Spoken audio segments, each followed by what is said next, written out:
Hey guys, it's Sandeep from RevAtlas. Today we are looking at the review of the Honor 8 Pro. Let's get this started.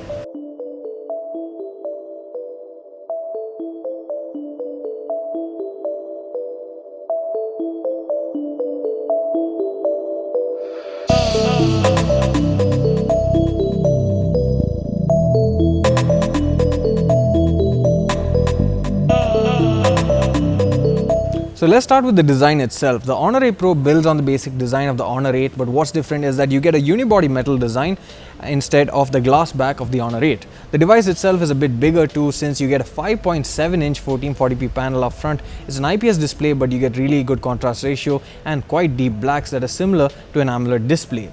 Now, display itself has 2.5D curved glass, and up front you get an 8-megapixel camera with f2.0 aperture. The device also comes with on-screen touch keys and an Honor branding at the bottom.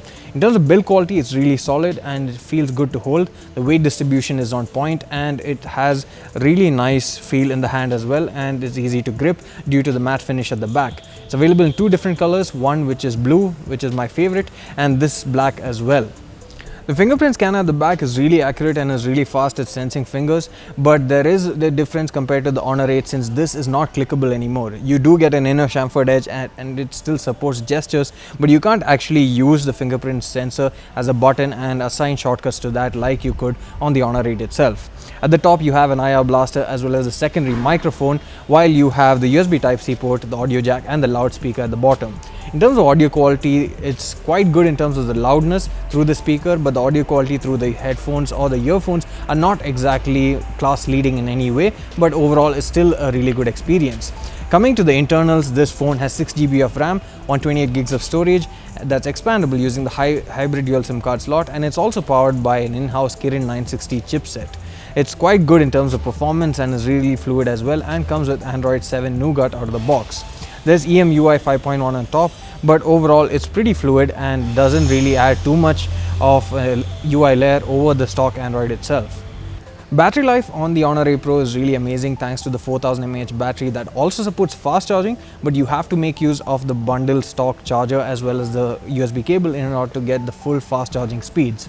Now, coming to the main party piece of the Honor 8 Pro, which is the dual lens system at the back, you get 12-megapixel system with RGB and monochrome sensor, both with f2.2 aperture. Now, while the aperture may seem quite small compared to most of the other smartphones on the market that have below f2, such as f1.7 on the S8 and f1.8 on other phones, this too takes really good photos in low light without much noise due to the monochrome sensor, through which it takes the details as well as the dynamic range, while the RGB sensor takes the information for color. So combining these two together, you get really good shots both in good light as well as low light conditions, and overall the sharpness is much better than other smartphones as well.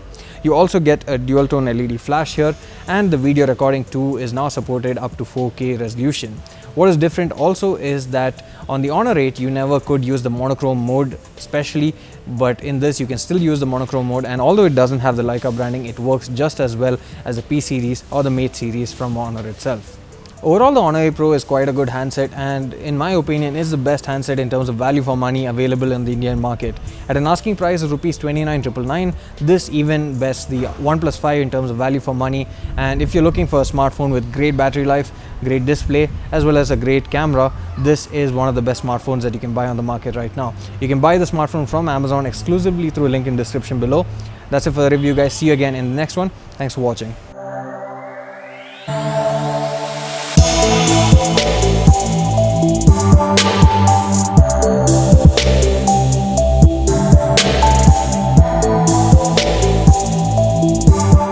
Please don't forget to hit the subscribe button and turn on notifications to get the latest updates from us. Thanks for watching this video. See you again in the next one.